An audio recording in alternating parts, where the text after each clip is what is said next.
Job 22:28 says, "Thou shalt decree a thing, and it shall be established for you, and light will shine in your path." अय्यूब 22:28 कहता है, जिस बात की तू घोषणा करेगा वो तेरे लिए स्थापित हो जाएगी और तेरे रास्ते पर प्रकाश होगा।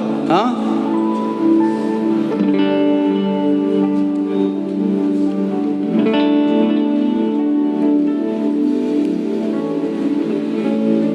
You decide. आप तय करोगे, You decide. आप निर्णय लोगे। And the good thing is, और अच्छी बात ये है, see, the people of the world do it with willpower. दुनिया के लोग अपनी इच्छा शक्ति के द्वारा करते हैं, We do it by the Spirit power. हम पवित्र आत्मा की ताकत के द्वारा करते हैं। Amen. Amen. The Bible says in John 14:26, "The helper which Father will send in my name will teach you all things." यूहन्ना 14:26 यीशु ने कहा, वो सहायक जो पिता मेरे नाम से भेजेगा वो तुम्हें सब बातें सिखाएगा। Isn't this a good thing क्या ये अच्छी बात नहीं है that we have a helper कि हमारा एक सहायक है which can teach us all things? जो हमें सब बातें सिखा सकता है। Amen. Amen. We are not people without grace. हम अनुग्रह रहित लोग नहीं हैं। If you have a desire, अगर आप चाहत रखते हो the grace of God will come. तो प्रभु का अनुग्रह आ जाएगा उसके। If you say, "Lord, I really desire to fast. अगर आप कहते हो प्रभु मैं I really उपवास करने desire की to चाहत pray. मैं प्रार्थना करने की चाहत रखता हूँ, I cannot. मैं कर नहीं पाता हूँ, Give me grace." मुझे अनुग्रह दो। Apostle Paul says, "I have labored more than all the other apostles, yet not I, but the grace of God that was working in me." Apostle Paul कहते हैं, मैंने सारे प्रेरितों से बढ़कर मजदूरी की, लेकिन मैंने नहीं, परमेश्वर के अनुग्रह ने जिसने मेरे द्वारा ऐसा See, किया। even though he labored, he understood this is not his willpower. हालांकि वो मजदूरी कर रहे थे, पर वो समझते थे मैं अपनी इच्छा शक्ति से He नहीं कर रहा हूँ। understood it was the grace of God working through वो him. जानते थे ये परमेश्वर का अनुग्रह है जिसके द्वारा मैं ये कर पा रहा हूँ। Amen. Amen.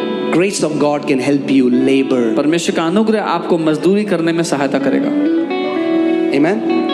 Grace does not mean that we live an undisciplined life. अनुग्रह का ये मतलब नहीं है अनुशासन रहित जीवन। In fact, the Bible says in Titus 2:11, "This grace of God that brings salvation to all men has appeared, teaching mankind to deny ungodliness." That means when you live under grace, you can boldly say no to ungodly lifestyle. पर तीतुस 2:11 बताता है कि जो परमेश्वर का अनुग्रह है वो प्रकट हुआ जो सब मनुष्यों को उद्धार का कारण है, जो हमें अधार्मिकता को ना बोलना सिखाता है। जब आप अनुग्रह के द्वारा जियोगे तो अब आप अधार्मिकता को मना कर पाओगे अपने जीवन के लिए।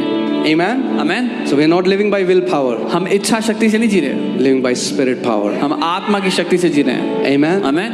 A standby, a helper, एक सहायक, a counselor, एक मददगार, teacher एक सलाहकार, एक शिक्षक is always there with you. जो हमेशा आपके साथ है। All that, see, if you know what you want, अगर आप चाहत रखते हो और आपको पता है आपको क्या चाहिए, 70% of the job is done. 70% काम हो चुका है, It's done. हो चुका है पूरा। Now the grace will come. अब अनुग्रह आएगा उसके। Amen. So I want to give you 3 spiritual disciplines तो मैं आपको 3 अनुशासन देना चाहता हूँ, आत्मिक अनुशासन, for you, for me. आपके लिए, मेरे लिए। Let's do that in 2025 2025 में हम ऐसा करें and become Michael Phelps in the spirit. और आत्मा में माइकल फेल्प्स बन जाएं। Amen. Amen. Hallelujah. So first is पहला है the discipline of prayer. प्रार्थना का अनुशासन।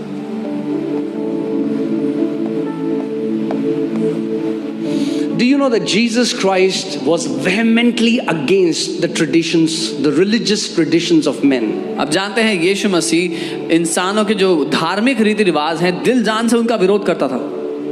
He said the traditions of men has made the word of God of none effect. उसने कहा मनुष्यों के रीति रिवाज ने परमेश्वर के वचन को निकम्मा बना दिया है। Yet Jesus was a man of prayer. फिर भी यीशु प्रार्थना करने वाला एक व्यक्ति था, Because prayer is not a religious routine. क्योंकि प्रार्थना एक धार्मिक काम नहीं है।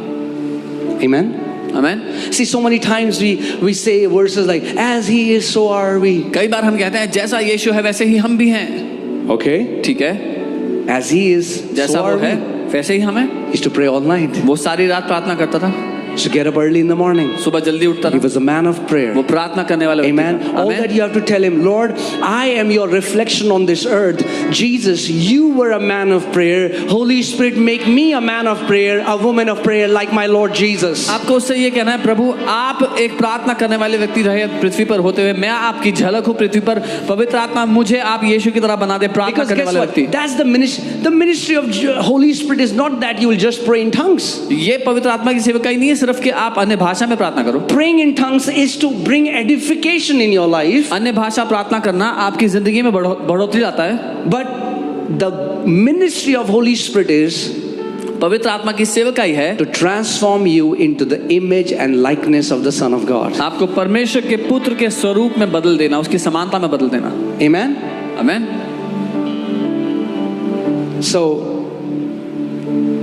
let's see, Matthew chapter 6. And in chapter 6, Jesus gave 3 spiritual disciplines. He teaches 3 spiritual disciplines. And these 3 spiritual disciplines can help us run our race faithfully and can help us guard our faith, guard our purity till the end. मत्ती 6 में यीशु हमें 3 आत्मिक अनुशासन सिखाते हैं और ये 3 आत्मिक अनुशासन हमारी दौड़ को पूरा करने में हमारी मदद करेंगे, पवित्रता को बनाए रखने में, उस पर चलने में हमारी मदद करेंगे। Matthew 6 verse 5, Jesus said, and when you pray, मत्ती 6 उसका 5 यीशु ने कहा, जब तुम प्रार्थना करो।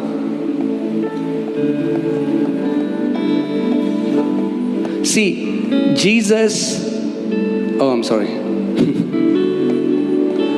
Okay. Jesus said, when you pray, not if you pray. यीशु ने कहा जब तुम प्रार्थना करो, ये नहीं कि अगर कभी प्रार्थना करो तो। So he believed